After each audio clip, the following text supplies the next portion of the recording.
Olá, e nós estamos de volta com Boa Noite, Elias Neto, aqui pela TV Cidade Verde. Muitíssimo obrigado pela sua companhia, sua audiência. Um abraço para você que nos acompanha em todo o estado de Mato Grosso, no YouTube e também no Facebook da TV Cidade Verde. Vamos já colocar aí a foto do convidado desta noite. Bom, o convidado de hoje é ex-atleta olímpico de natação. Com mais de 20 anos de carreira, já vestiu a camisa da seleção brasileira e recebeu homenagem do Hall da Fama do Esporte do Estado. Ele representou o nosso país nas Olimpíadas de Londres em 2012, de Tóquio em 2020, além de ser campeão pan-americano de 2011, 2015 e 2019. Em 2016, fundou o Instituto Felipe Lima, que dá aulas de graça de natação para crianças. Por isso a gente diz boa noite, Felipe Lima. Boa noite, Elias. Obrigado pela presença. Nós que agradecemos muito.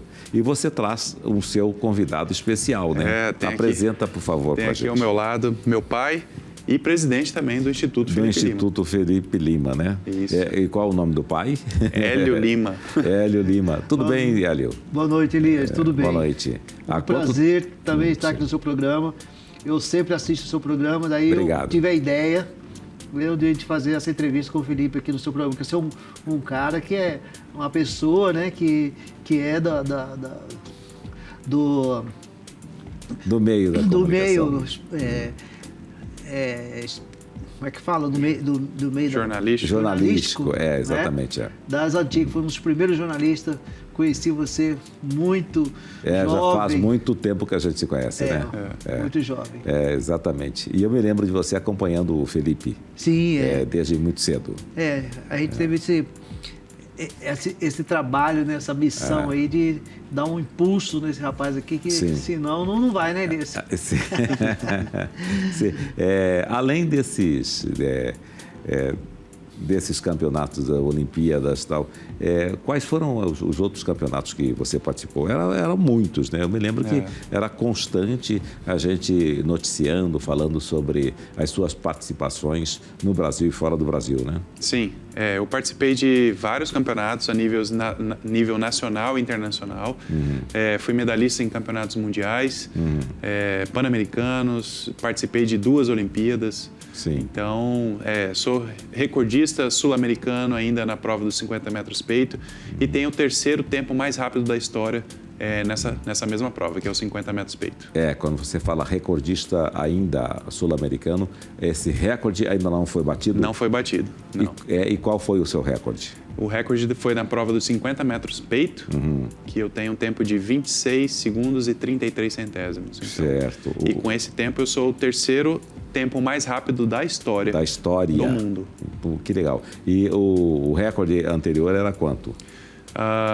O recorde anterior, se eu não me engano, era de 26,50 e eu baixei para 26,33. Sim, que aparentemente é pouco, mas é muito, né? Isso dentro da água parece pouco, mas é muito, né? A água, como a gente tem aquela questão da hidrodinâmica ali, Sim. Então aparentemente é igual uma corrida ali dos 100 metros rasos no atletismo, No atletismo. O Usain Bolt corre lá um corpo de diferença. Nos centésimos não parece nada, mas no visual parece bastante. Parece bastante, né? Isso, que impressionante, né? O Bolt também se aposentou, né? Se aposentou das pistas, né? Você teve a oportunidade de estar com ele? Tive na Olimpíada de 2012, eu vi ele na Vila Olímpica e já era muito assediado.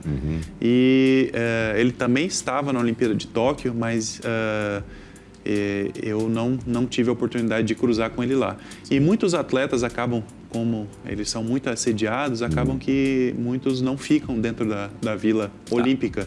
Eles ficam onde? Eles acabam ficando em hotéis porque são atletas muito cobiçados, né? Sim. E acabam que os próprios atletas acabam tietando esses atletas. Sim, e exato. atrapalha a rotina do treino, a rotina do dia a dia daquele atleta e acaba... esses atletas muito famosos acabam ficando fora da Vila Olímpica. Sim. Depois dos campeonatos campeonatos, o que você colheu? Quais os benefícios que você colheu hoje? Olha, eu tive muitos... Após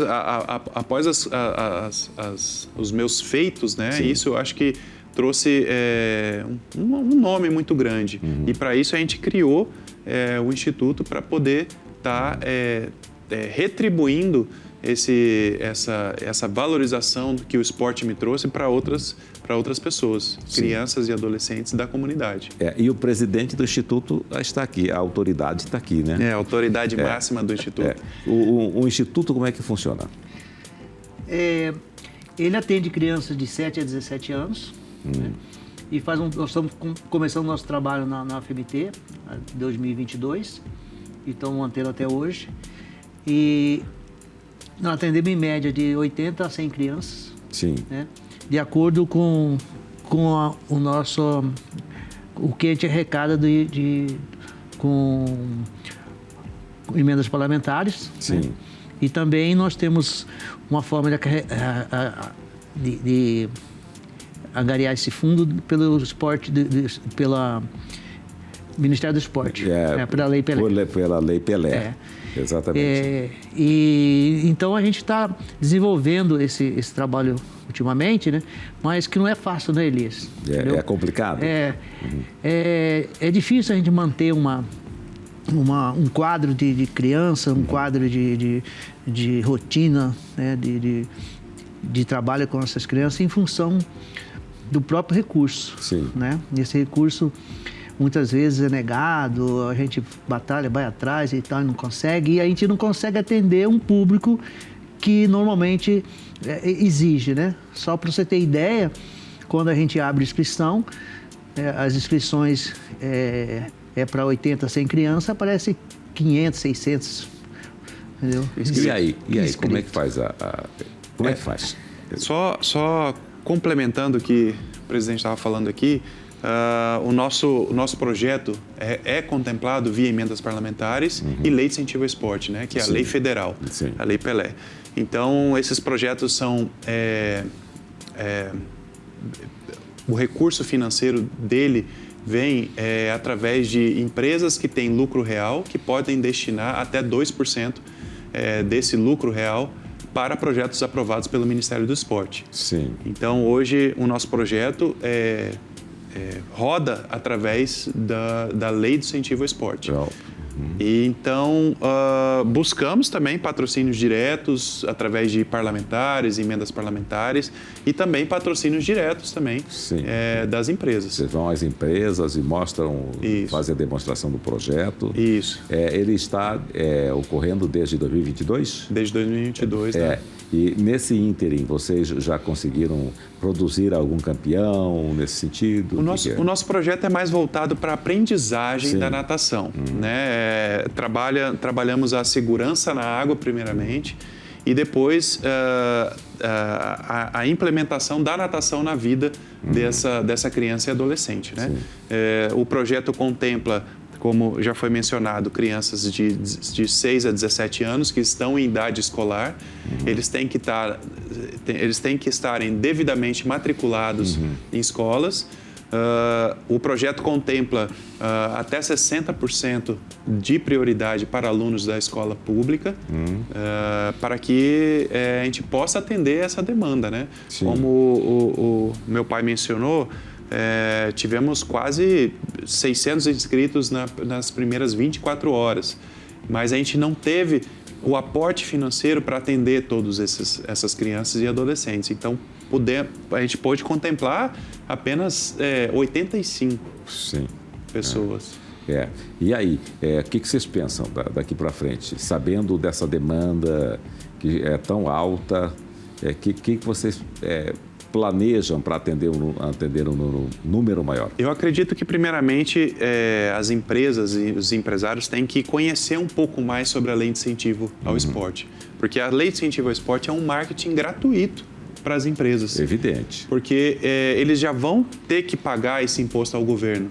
Ao invés de pagar para o governo, eles podem destinar para projetos aprovados como o nosso. Exatamente. E aqui dentro do município de Cuiabá, ou no estado de Mato Grosso, existem inúmeras empresas que arrecadam muito Sim. E isso podem destinar para projetos sérios como o nosso, para que a gente possa atender mais crianças e adolescentes e tirar essas crianças da vulnerabilidade. Perfeito. Vocês trabalham com crianças na linha da vulnerabilidade. Também. A gente abre, como o projeto é público, né, a gente abre para o público. Por isso que são disponíveis vagas prioritárias para alunos de escola pública. Crianças que não têm a condição da prática da natação. Perfeitamente. Funciona todos os dias? Funciona às terças, quartas e sexta-feiras, né? Então 3 vezes na semana. Mas planejamento futuro é que a gente consiga atender de segunda a sexta. Sim. A função do presidente é mais a parte burocrática ou o presidente até dá aula? Você fez natação? Você também fez natação? Elias, se eu contar para você uma história, você não vai acreditar. Mas tem que acreditar. Tem que acreditar. Eu não sei nadar, Elias. Presidente. Não, mas isso... Casa de Ferreira e espeto de pau. Não, mas isso foi um histórico meu de criança. Eu afoguei 3 vezes na água. Sim. Uma vez na piscina quando era criança, outra vez no Rio Araguaia, outra vez aqui na Guarita. Sim. Você entendeu? Então eu fiquei com trauma. Sim. Eu gosto de rio na Chapada, que estreito, que eu vejo o fundo e tal, você entendeu? Mas não vai nessa onda, não. Às vezes você vê o fundo lá, tão clara a água, mas é porque a água é clara. Você bota o pé, vai lá embaixo. Mas eu pratico esporte. Eu inclusive, agora na ultramarcha, eu fiz 10 quilômetros, entendeu? E sempre procuro praticar esporte. Mas natação eu não gosto, principalmente piscina, que a questão do cloro, eu tenho uma... tem alergia. É alergia. Não alergia, mas eu tenho uma rejeição. Resistência Bateu ali? ao cloro, entendeu? Mas não deixo de praticar meus esportes, eu sempre mantive um peso, entendeu? A minha... Mas bateu ali, já sai coçando, então. Mas complementando a função do presidente sim a parte burocrática, ir atrás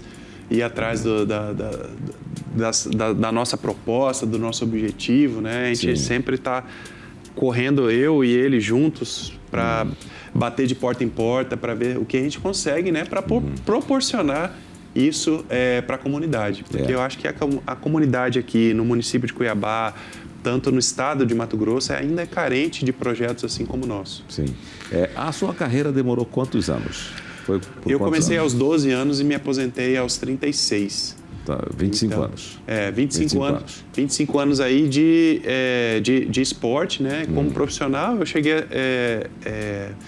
eu considero 20 anos de profissionalismo, né? Dos 17 entre 16 e 17 anos aos 36, 37 anos. Foi uma carreira bastante longeva, né? Sim. Agora, eu me lembro de você, garoto, quando você começou, mas antes você já fazia natação? Não, eu participei, eu tive a oportunidade de participar de outros esportes, né? Eu morava aqui no bairro do Boa Esperança e a UFMT sempre foi o quintal ali de casa.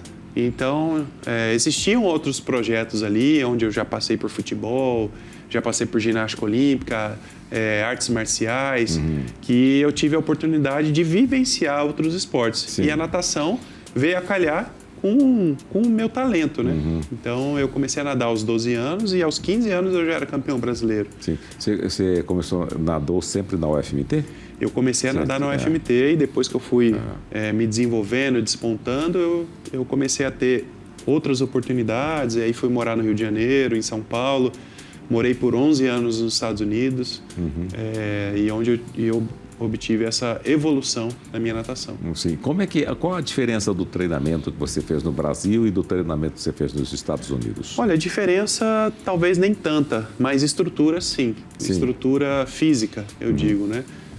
Porque eu considero que aqui no Brasil nós temos excelentes profissionais, excelentes equipe multidisciplinar. Quando eu falo de equipe multidisciplinar, um técnico, são fisioterapeuta, preparador físico, nutricionistas, mas o que a gente não encontra aqui no Brasil são estruturas físicas que dê condições da gente estar treinando de igual para igual com o que existe fora do país. São clubes lá fora do país? São clubes voltados para a natação, por exemplo? São clubes voltados para a natação, com estrutura física muito boa e a competitividade também maior, né? Então, Sim. lá a gente está competindo com um peixe grande, né? E aqui no Brasil temos poucas competições ainda que integram todos os melhores nadadores do Brasil. A gente acabava me encontrando com os grandes nadadores do Brasil somente nas grandes competições. Mas a fase preparatória para tudo isso, a gente não tinha parâmetro do que o outro estava fazendo, Sim. o que o outro deixava de fazer. Sim. E esse parâmetro é fundamental. É fundamental para ganhar competitividade, ganhar rotina, ganhar... ter uma progressão, você acompanhar uma progressão para chegar na competição alvo e ter um resultado que você espera. Você morou no Rio de Janeiro? Morei no Rio de Janeiro, mas eu era muito novo. Mas você já foi para treinar, tá? Isso. E aí, qual que era a sua rotina lá? Lá era treino na madrugada antes de ir para a escola, ia para a escola, voltava, almoçava, descansava e treino também no período da tarde. No período da tarde. Você ficou em qual clube lá? No Botafogo. Botafogo. Botafogo é famoso nisso aí, né? Foi famoso, naquela época. Hoje em dia, eu acho que a natação do Botafogo não é tão... Você chegou de fazer aquelas provas lá na Bahia... Rodrigo da Guanabara, né? Você chegou de participar de provas do mar? Não, em mar e em lagoa não. Eu era mais especialista em piscina. Né? Em piscina, Mas lá você participou de muitos torneios regionais? Sim, campeonatos cariocas, estaduais, né? Municipais lá também. Mas eu fiquei apesar de eu ter ficado um ano inteiro competindo pelo Botafogo, eu passei pouco tempo morando lá, porque eu era muito jovem ainda. Então fui como uma forma de experimento. Sim. Passei algumas semanas lá e depois retornei para casa, continuando treinando aqui e competindo pelo clube. Sim. Eu me lembro que você sempre acompanhou seu filho, né? Em entrevistas e tudo isso, sempre você estava presente, né? Como é que era, antes da fundação, como é que era a sua função, né? A sua equipe era sempre multidisciplinar? Eu sempre buscava ter uma equipe multidisciplinar ao meu lado. Sim. Mas às vezes não era possível, né? Sim. Porque isso demandava recurso financeiro para Exato. tudo isso. Então, quando nós atingíamos um patrocinador que conseguia bancar tudo isso, a gente sempre montava a equipe. Montava a equipe. Chamava o pessoal que estava... Né? E era composta por médico, o que mais? Eu já tive uma equipe multidisciplinar na época, que era até a antiga rede SEMAT aqui, no estado de Mato Grosso, com médicos, fisioterapeuta, técnico, além do técnico, né, que me acompanhava todos os dias na piscina, um preparador físico também. Então já tivemos chegando. Mas era com muita dificuldade, Elias. Até o atleta tomar essa posição de profissionalismo, entendeu? Era muito difícil você conseguir patrocinador, porque o patrocinador não acreditava muitas vezes no atleta. Sim. Entendeu? Então, na medida que ele foi tomando ascensão, entendeu? Aí os patrocinadores tiveram um outro olhar, obviamente. Sim. E foi o caso da Rede SEMAT, que nos patrocinou com valor razoável para que nós pudéssemos ter toda essa estrutura, né? Um técnico, fisioterapeuta, nutricionista, inclusive roupa, entendeu? Viagem, enfim. Que quando o Felipe foi para o Rio de Janeiro, eu falei, Felipe, era muito cedo para você ir para o Rio de Janeiro, entendeu? Você está muito jovem e tal, né? Mas ele falou assim para mim, se eu não for, eu paro de nadar. Eu falei, então, vai. Aí ele foi. Mas serviu como uma experiência, exatamente. Claro. Acho que toda experiência é válida, né? Para que a gente possa crescer, experimentar coisas novas e seguir um caminho, saber se é aquilo que você quer. Mas realmente era muito jovem. Isso foi em que ano? Você tinha quantos anos? Olha, eu tinha 15 anos, isso aí foi em 2001, se eu não me engano. Sim. De 15 para 16 anos. E foi um desafio, né? Sempre foi um desafio. Entendeu? Isso não deixa de ser. E aí eu fui para lá, acompanhei ele e tal. Fiquei um tempo lá com ele até se organizava. E como é que você conseguiu? Qual que é a sua profissão? Eu sou empresário, né? Eu tive uma empresa de segurança eletrônica, mas eu trabalhava os dois lados, né? Sim. Entendeu? Eu trabalhava com a minha empresa e trabalhava a parte de assessorar o Felipe. Inclusive, eu fui fazer administração e marketing com 40 anos, entendeu? Para administrar a carreira dele. Tá. Eu, à noite, fazia... E durante o dia trabalhava na minha empresa e fazia assessoria dele. Viajava muitas vezes com ele, corria atrás de patrocínio, de passagem. Muitas vezes ele falava assim, eu consegui um índice para uma competição, né? E ele falava assim, eu vou nessa competição. Vai, já conseguiu passagem? Já, mas nem tinha conseguido a passagem, entendeu? Mas nós batalhávamos e corria atrás e conseguimos e foi. O que é conseguir um índice para a competição? É atingir o tempo mínimo que aquela competição exige para você participar. E você atingia com folga ou às vezes era meio... Quando eu era mais novo, atingia com mais folga. E depois eu acho que o sarrafo ia subindo, né? Porque chegar a nível ser sul-americano, pan-americano, mundial e Olimpíada, então o sarrafo sempre ia subindo. Vai apertando. Então, algumas competições era via seleção brasileira, mas outras competições eram pagas, né? Como acho que acontece como qualquer outro esporte. Sim. É esporte individual. Esporte individual, exato. Então, a gente conseguia atingir os índices para estar participando. Para participar. Deixa eu colocar uma observação aqui, que esses índices, né? E a pessoa tem que estar federado na federação na Federação Nacional. Na Federação Nacional e na Federação Estadual, Mato Grosso. Né? Para se ele conseguir o índice, ele ter condições de ir e disputar essa competição, entendeu? E aí teve um período, uma época, que mudou de presidente a federação aqui, e a pessoa não soube administrar, entendeu?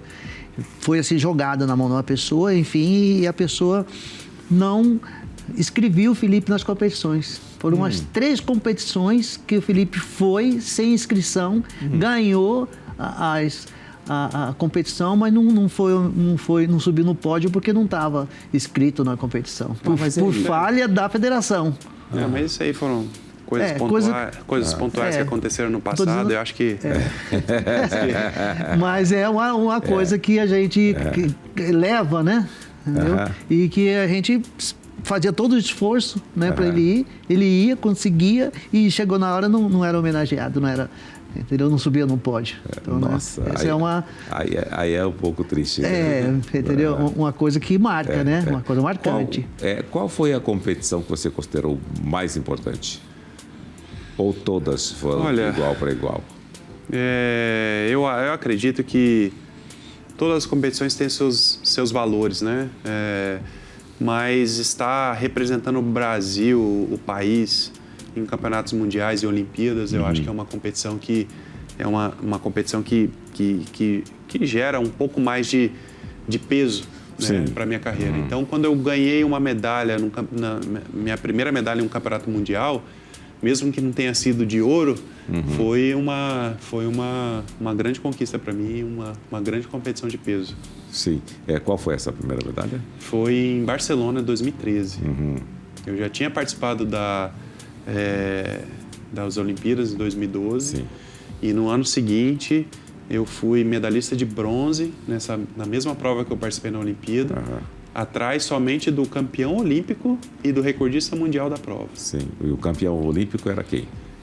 Foi um sul-africano que se chamava Cameron Vanderburg. Sim. E o recordista mundial da prova era um australiano. Que se chamava? Christian Springer. Era o recordista mundial da prova. Né? Foi 50 metros? 100 metros. 100 metros. 100 metros peito. Peito, exatamente. Isso. Tá. E eu fui medalhista Era a sua especialidade, peito? Porque nas competições de campeonatos mundiais, nas competições olímpicas, né, só tem prova de 100 metros.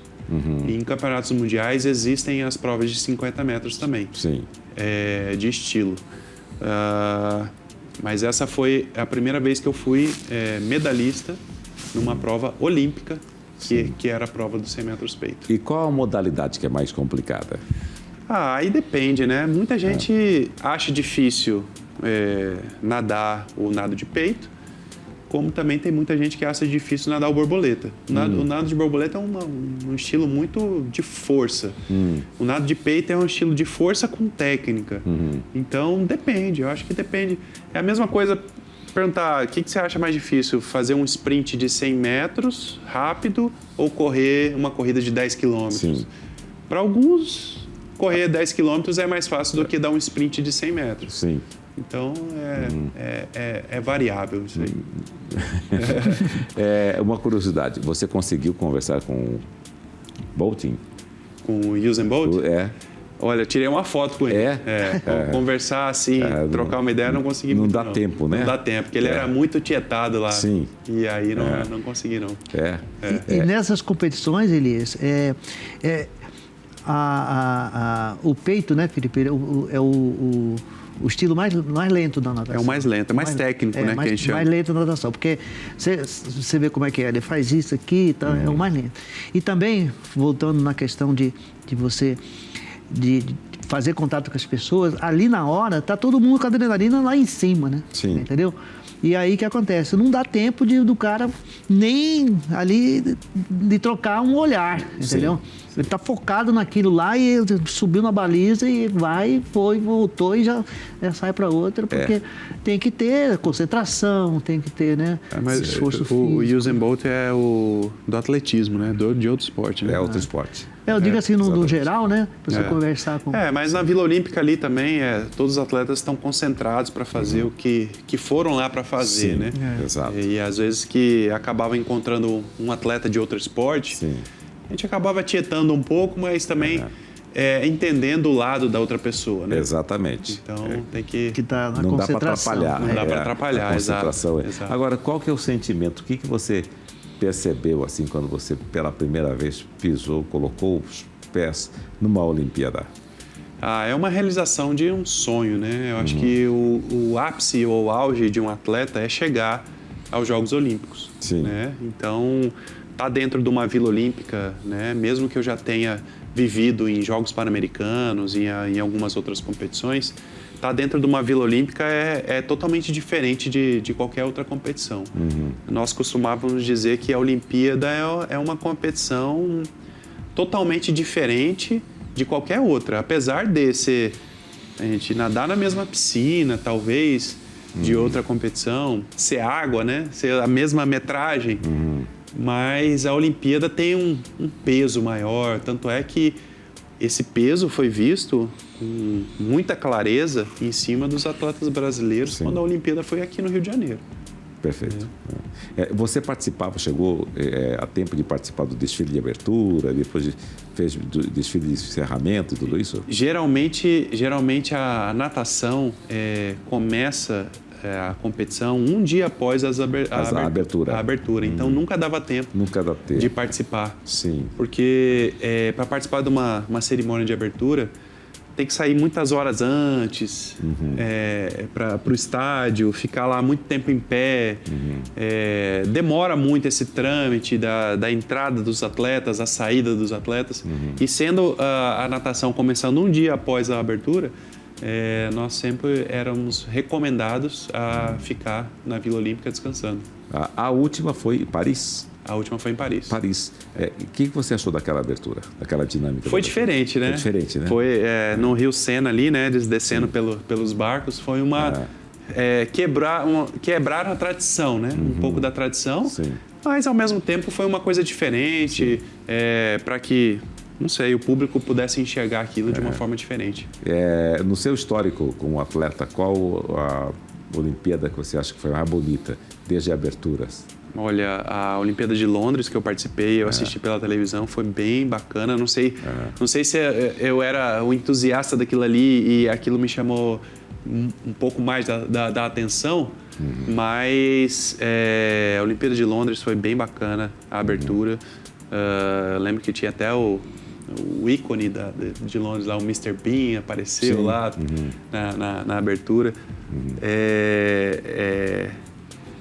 A Olimpíada do Rio também teve a sua graça, a sua forma, né? Mostrou como era a nossa tradição cultural brasileira também, então isso me marcou bastante. Sim.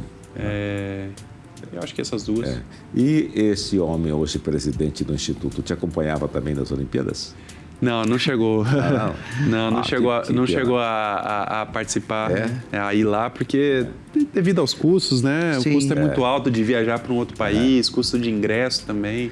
E também, né, Elias, eu tinha minhas atividades aqui, né? Sim. Entendeu? A gente vem de uma família humilde, né? Não tem uns poderes assim, né? Enfim, mas o custo era muito alto, não tinha condições de acompanhar. E foi um peso, né? Foi uma folga, né, que deu pra gente, né, depois que o Felipe começou a nadar profissionalmente, que aí ele tinha sobrevivia com os próprios com as pernas, né? Com o próprio salário e tal. E enfim. conseguiu, porque às vezes o atleta reclama que nem sempre consegue, tem condições de sobreviver, né? Como é que foi esse processo para você? Olha, Elias, graças a Deus, com os recursos financeiros que eu tive na minha carreira como atleta, eu consegui fazer meu pé de meia, consegui organizar as finanças para que eu pudesse usufruir disso depois que eu me aposentasse das piscinas, né? Eu sei que a carreira de um atleta é curta, mas tínhamos que estar planejando, né?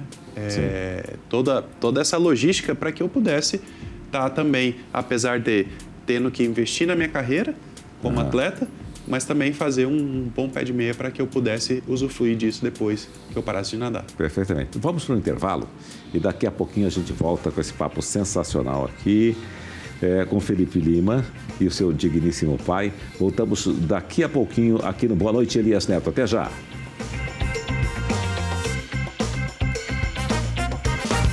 E nós estamos de volta com o Boa Noite, Elias Neto, aqui pela TV Cidade Verde. Estamos falando sobre vida, sobre atletismo, sobre natação, com este campeão mundial, que é o Felipe Lima, e com seu pai, Hélio Lima. Você começou, criança, começou muito cedo já nessa luta, né? Isso fez com que você tivesse a intenção de abrir um instituto para atender a garotada?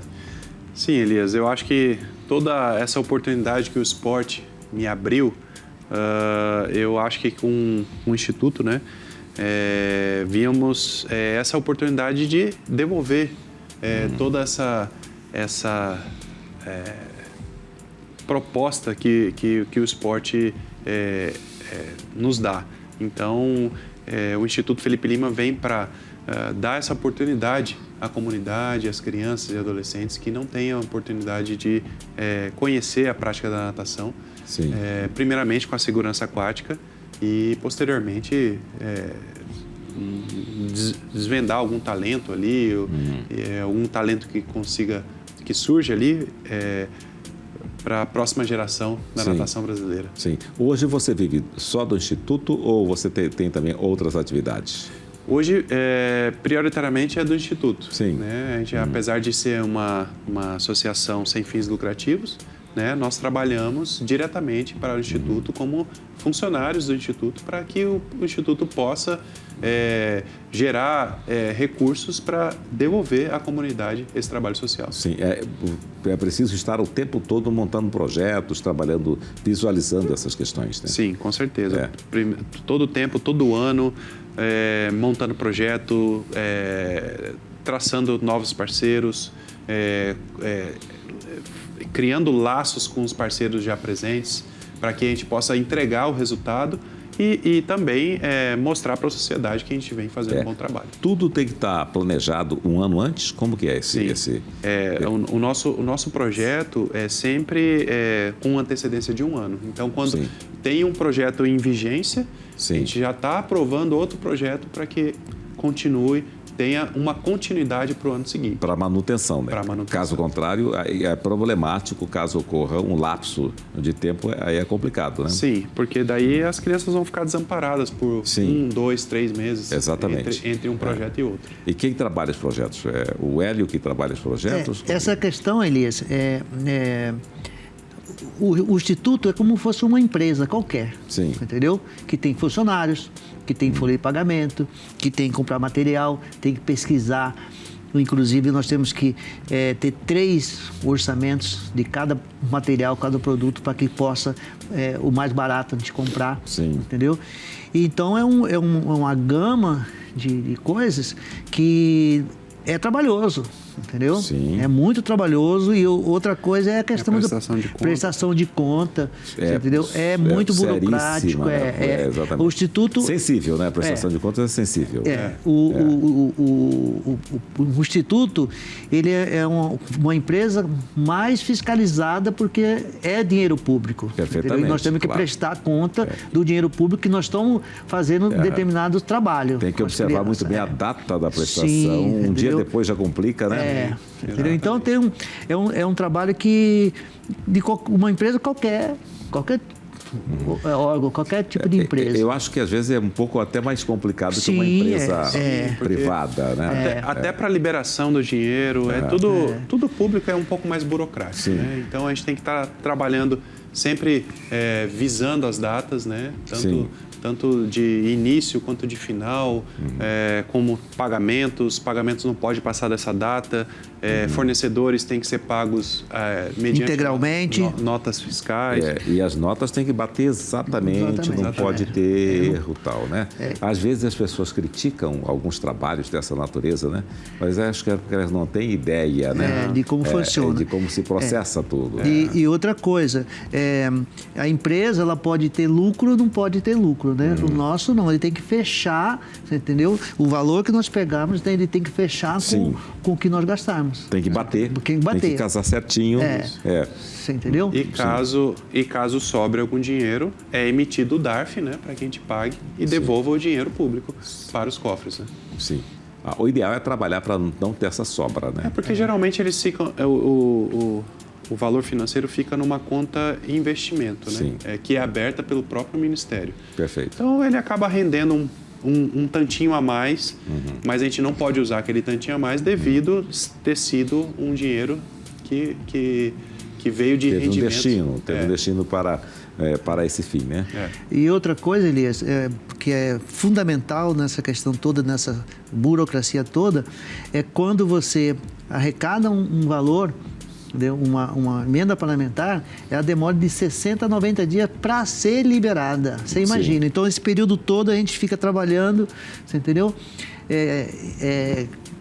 Cansativamente para ter esse dinheiro lá na frente, para começar o trabalho, você entendeu? Para que a gente possa dar continuidade a esse projeto. Muitas vezes tem essa falha, se a gente não conseguir várias emendas parlamentares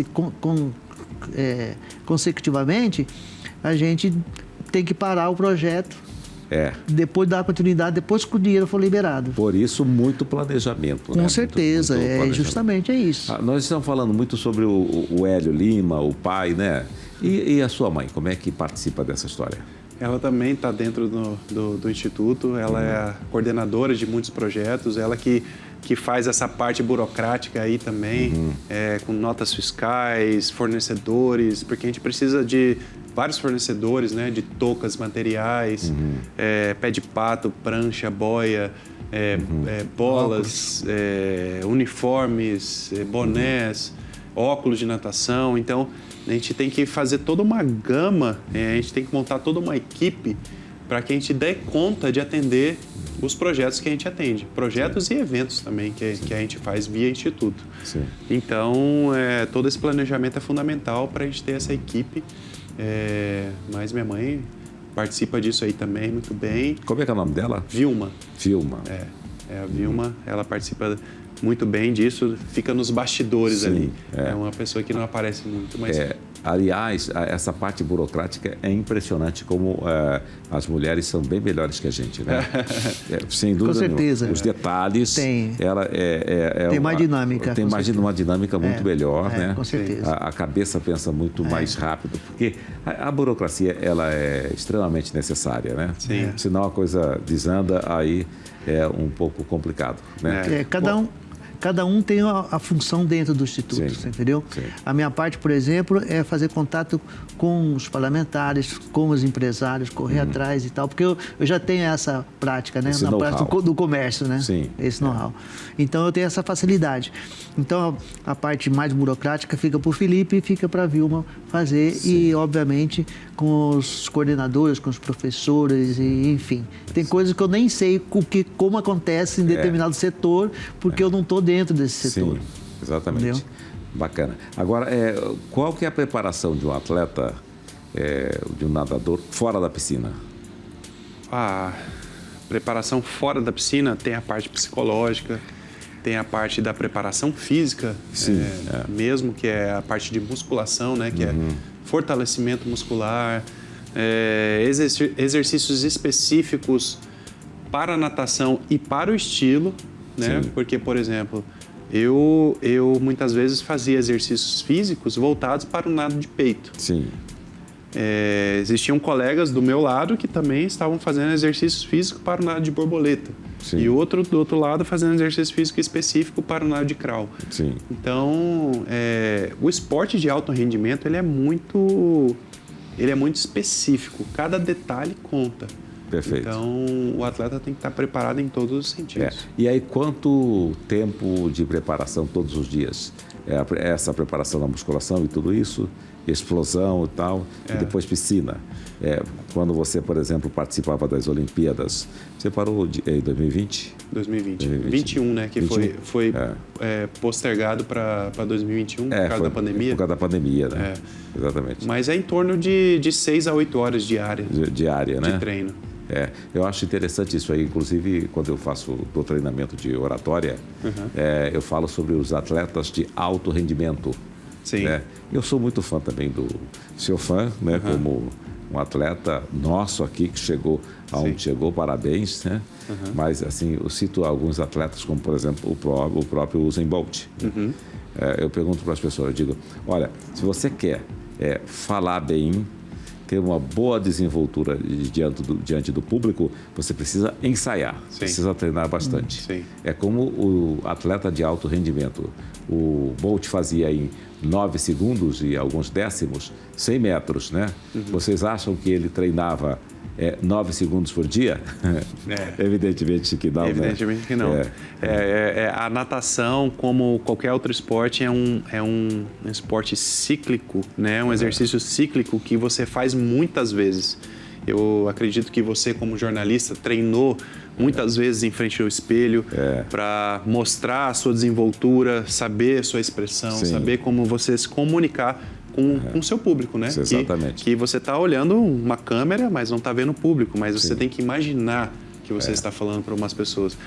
O atleta, eles têm que ter, a gente tem que ter esse movimento como se a gente estivesse fazendo com os olhos fechados. Sim. Então, sem pensar muito, você tem que desenvolver aquilo de uma forma ágil, rápida, com força e com muita técnica. Então, muita repetição para chegar na perfeição. Exatamente. E você se lesionou algumas vezes? Sim. Teve alguns problemas nesse sentido? Sim, eu já fui medalhista em campeonato mundial lesionado. Eu viajei para a Coreia do Sul. Sim. Em 2019, onde eu fui medalhista de prata.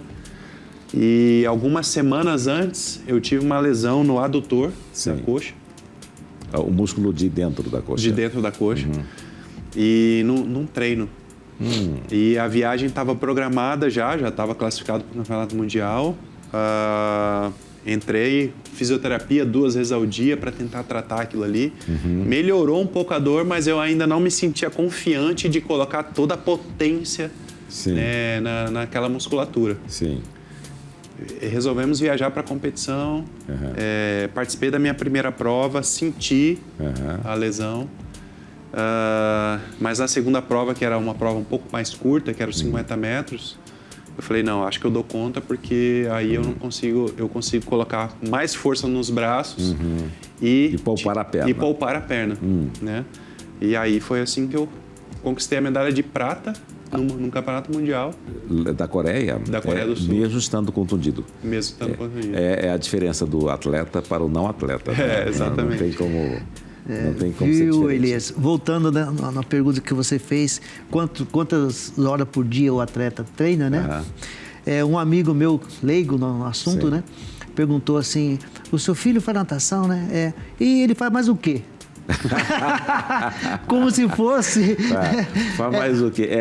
Como se fosse assim, só nada, só faz isso. Só faz isso. Ele não tem conhecimento. Vai lá e dá uma nadadinha, já ganha uma medalha. Não tem conhecimento que ele precisa de uma estrutura física, ele faz musculação, Sim. que ele vai para a água, que ele tem que fazer determinados... E o descanso que faz parte do treinamento também. Com certeza. Exatamente. Entendeu? Então, isso foi uma piada, né? Olha, muito obrigado pela participação de vocês aqui.